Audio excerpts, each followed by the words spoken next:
اصل میں ہمیں اختلاف ہے اس ماتم کے ساتھ، اور یہ جو دلائل پکڑ رہے ہیں اس میں کوئی ماتم نہیں عورتوں نے کیا. اور یہ مجھے پتا ہے ایک شیعہ عالم ہے، میں ذاتی طور پر ان کی بہت قدر کرتا ہوں، شہنشاہ نقوی صاحب حافظہ اللہ تعالیٰ. یہ حافظہ اللہ آپ کسی کو بھی دعا دے سکتے ہیں. تو انہوں نے یہ بات کی ہے، اور انہوں نے یعنی مجھے بڑا افسوس ہوا قرآن سے آیات پڑھ کے نا، سورہ یوسف سے. حضرت یعقوب علیہ السلام جو افسوس کرتے تھے یوسف علیہ السلام کے لیے، وہ تو اس میں الفاظ ہیں، وہ ہائے یوسف کہتے تھے، اور یوسف افسوس یوسف کے اوپر، اور یوسف کو یاد کر کے روتے تھے حتیٰ کہ ان کی بینائی چلی گئی. اس کے ساتھ انہوں نے ساتھ خود کہانی جوڑ لی کہ ایک ہاتھ یہاں مارتے تھے ایک یہاں مارتے تھے، تو ہم یہاں مار لیں تو کیا؟ یہ قرآن کی کس آیت میں لکھا ہوا ہے؟ یعنی یہ آپ کہانی بند کریں، سورہ یوسف کھول کے خود 80 نمبر آیت سے آن ورڈ پڑھ لیں، پارہ نمبر 12 کے اندر، اور مجھے بتائیں کہ کہاں لکھا ہے کہ وہ ماتم کرتے تھے. ہوتا یہی ہے کہ آدھا سچ بڑا خطرناک ہوتا ہے، آدھا تو سچ ہے. سر ہم بھی غم کر رہے ہیں، اور میں تو بہت بڑی بات کرتا ہوں، دنیا کا بڑے سے بڑا شیعہ آ کے مجھ سے اگر محبت اہل بیت ایکسچینج کرنا چاہے نا، تو میں جو اہل بیت کے لیے محبت رکھتا ہوں نا، میں کبھی بھی اس کے ساتھ ایکسچینج نہ کروں. میرے پاس اس سے بڑھ کے ہے، مجھے کسی سے سرٹیفکیٹ لینے کی ضرورت نہیں. لیکن قرآن و سنت میں تو آپ تعریف نہ کریں، توحید کا جنازہ تو نہ نکالیں، اپنی طرف سے تو چیزیں بیان نہ کریں، نوح میں استغاثے تو نہ کریں، امداد تو نہ مانگیں. اور وہ اس واقعے سے جو سہارا لیتے ہیں، قرآن کھول کے خود پڑھ لیں، کوئی ماتم نہیں اس کے اندر لکھا ہوا، خام خواہ نکالتے ہیں. نوح میں بھی ہمیں صرف اس نوح سے اختلاف ہے جس میں چیخو پکار کی جائے، آوازیں بلند کی جائے. اگر تعریفی کلمات کوئی کہتا ہے، حضرت حسین ابن علی پہ مرثیہ پڑھے، نوح پڑھے، ہمیں کوئی اعتراض نہیں ہے. ہم نے خود اپنے شعیب بھائی سے یہاں پڑھوایا تھا، سید نے کربلا میں وعدے نبھا دیے ہیں. تو یہ تو اہل سنت کے ہاں بھی چل رہا ہوتا ہے، ہمیں تو کوئی اعتراض نہیں ہے اس کے اوپر. لیکن واہ ویلا نہ کریں، چیخو پکار نہ کریں، اور اس میں جھوٹی تعریف نہ کریں، سچی تعریف کریں.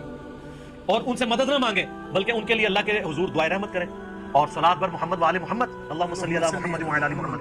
اور ہو سکتا ہے کسی سنی کے پیٹ میں درد ہو اور وہ کہہ رہی ہے آپ کیوں کہہ رہے ہیں میت کے اوپر جو ہے وہ تعریفی کلمات کہے جا سکتے ہیں. تو سر صحیح بخاری اور مسلم دونوں میں موجود ہے.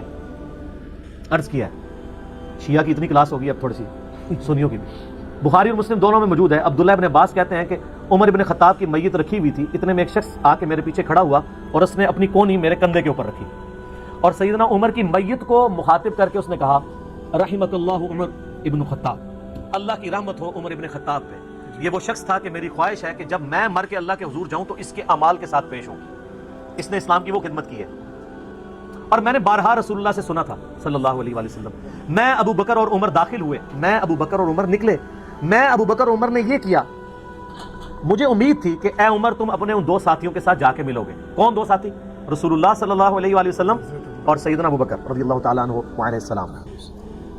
تو مجھے امید تھی. یہ تعریفی جملے بولے جا رہے ہیں کہ میں تمہارے مال کے ساتھ اللہ کے حضور آنا چاہتا ہوں، اللہ تم پر رحم کرے، تمہارے بارے میں حضور کہا کرتے تھے. یہ سارے تعریفی کلمات ہیں نا، اور میت پہ ہے نا. جی. تو عبداللہ ابن عباس کہتے ہیں میں نے یوں مڑ کے دیکھا تو وہ علی ابن ابی طالب تھے جو نوحہ پڑھ رہے تھے. یہ نوحہ کا لفظ میں نے استعمال کیا تعریفی کلمات میت کے اوپر. ہاں ایگزیجریشن نہ ہو، وہ تو بخاری مسلم میں حدیث ہے کہ لوگ جو ہے میت پہ نوحے پڑھ رہے ہوتے ہیں اور اس میت کو عذاب ہو رہا ہوتا ہے. کیوں؟ وہ میت اس قابل ہی نہیں ہوتی کہ اس کی وہ تعریف بیان کی جائے. ٹھیک ہے.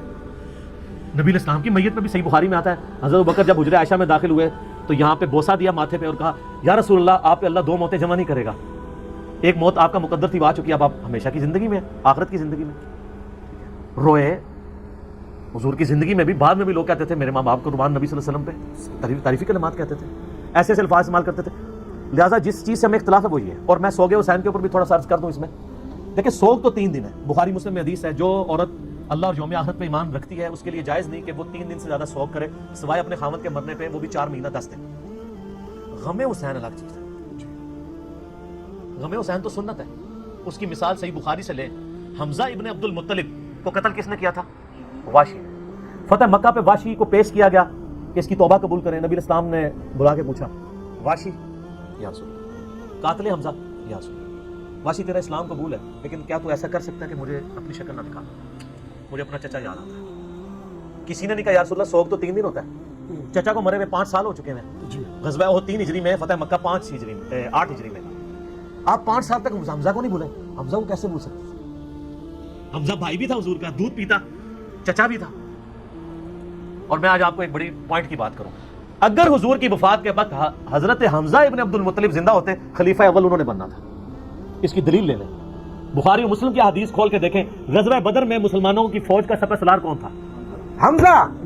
نہ ابو بکر، نہ عمر، نہ عثمان، نہ علی. اور غزوہ احد میں سیدنا حمزہ. تو نبی الاسلام کو اسی لیے ان لوگوں کی قربانیوں کا یعنی دل میں تھا غم کہ انہوں نے قربانی دی. اس لیے بخاری مسلم میں آتا ہے نا اپنی وفات سے 1 مہینہ پہلے آپ نے شہداء احد پہ دوبارہ نماز جنازہ پڑھی. 1 مہینہ پہلے اپنی وفات سے، اور آپ نے وہاں صحابہ کو خطبہ دیا، فرمایا کہ میں تمہارا پیش رو ہوں، میرا ممبر اس وقت حوض کوثر پہ لگا ہوا ہے، دیکھنا مجھے اپنے بعد تم سے یہ خطرہ نہیں ہے کہ تم میرے بعد دوبارہ سے بت پرستی شروع کر دو، لیکن مجھے ڈر ہے کہ دنیا کے خزانے تمہارے پہ کھول دیے جائیں گے، پھر تم دنیا کی محبت میں ایک دوسرے سے قتل و غارت میں مبتلا ہو کر تباہ و برباد ہو جاؤ گے جس طرح اگلے لوگ ہو گئے، کیونکہ حضور نے بتایا کہ یہاں پہ وہ لوگ دفن ہیں جن کی قربانیوں کا پھل تم کھاؤ گے۔ یار حمزہ نے تو پھل نہیں کھایا نا رومن اور پرشین امپائر کا، سیدنا یاسر اور سیدہ سمیہ نے تو وہ پھل نہیں چکھا نا، انہوں نے تو اسلام میں مشکل وقت گزار کے تو تکلیفیں سہ کے دنیا سے چلے گئے نا، پھل تو بعد والے لوگوں نے چکھے ہیں نا۔ تو حضور نے اس لیے قبرستان میں خطبہ دیا تھا، دیکھنا کہ میرے بعد ایسے معاملات ہو جائیں گے۔ تو وہ بخاری کی حدیث میں آتا ہے کہ آپ نے فرمایا مجھے اپنی شکل نہیں دکھانی، پوری زندگی وحشی حضور کے سامنے نہیں آیا، پھر اللہ نے اس پہ کرم کیا کہ جب مسلمہ کذاب نے دعوی نبوت کیا تو اس کا قتل بھی وحشی کے ہاتھوں ہوا، تو وہ کہا کرتے تھے کہ میں نے اسلام کے بہترین شخص کو قتل کیا، بہت بڑا جرم تھا، اللہ نے کمپنسیشن میری کر دی کہ میں نے اسلام کے بدترین دشمن کو بھی میں نے قتل کیا، مسلمہ کذاب کو جس نے جھوٹے دعوے نبوت کیا تھا۔ نبی علیہ السلام حریص علیکم بالمؤمنین رؤوف الرحیم ہے، اس کے باوجود کہہ رہے ہیں واشی مجھے شکل نہیں دکھانی۔ اچھا مجھے بتائیں، انسان کو اپنے چچا سے زیادہ محبت ہوتی ہے اپنی اولاد سے؟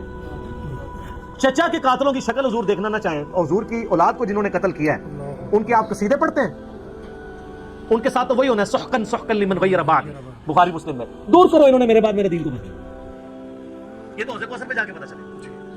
تو میں نے اس میں بولا تھا کہ سوگ حمزہ ختم ہو چکا تھا، غم حمزہ باقی تھا، وہ حضور کی زندگی میں ان کے ساتھ غم پرماننٹلی اٹیچ ہے، اور سر اس کو تو چھوڑ دیں۔ صحیح بخاری مسلم میں حدیث ہے،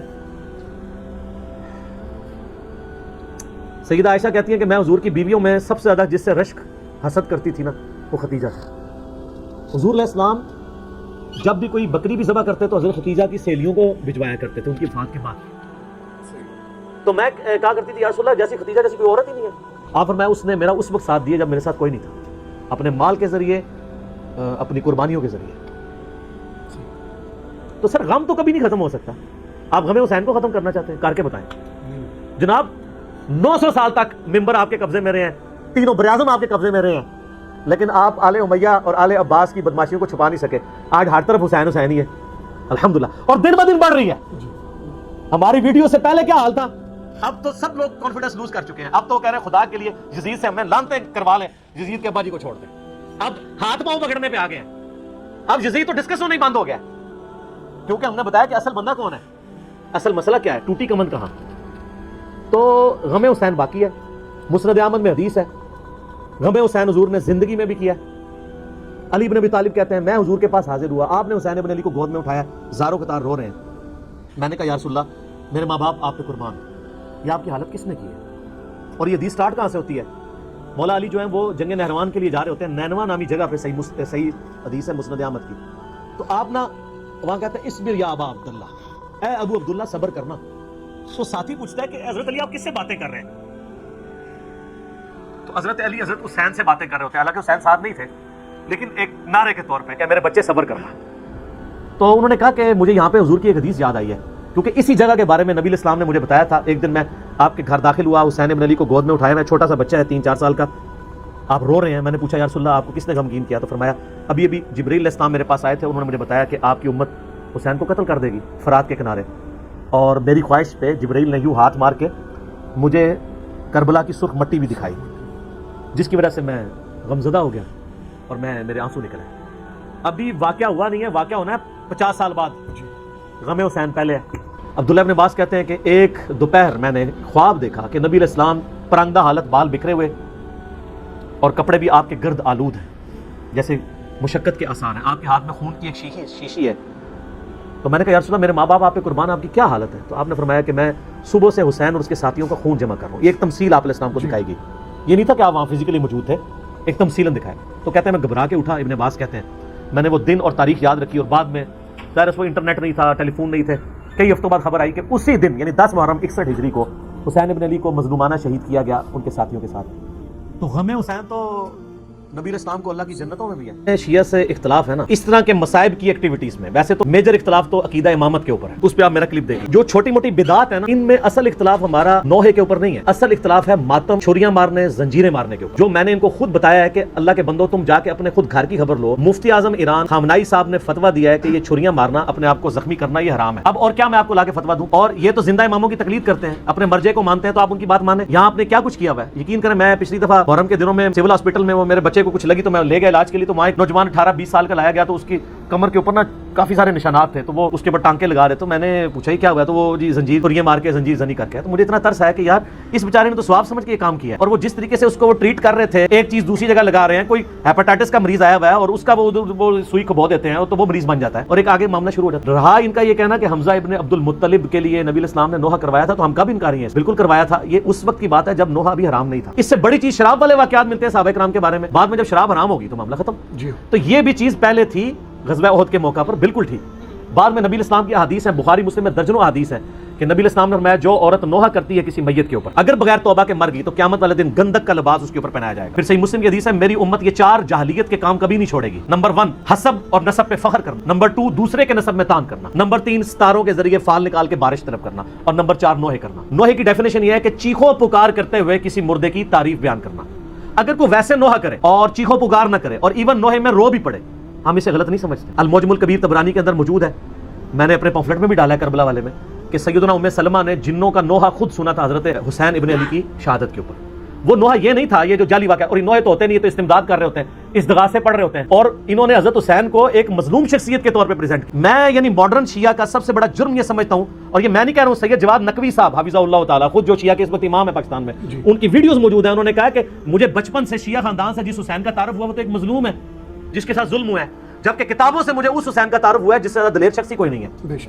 اصل میں حسین ابن علی علامت ہے دلیری کی, مظلومیت کی نہیں, دلیری کی علامت ہے. ان لوگوں نے پکڑ کے یہ کیا سے کیا بنا دیا. اور یہ تو نوحہ اگر کوئی تعریفی جملے کے رو بھی لے ہمیں کوئی حرج نہیں. ہم کہتے ہیں سوگے حسین نہیں ہے, غم حسین قیامت تک رہے گا.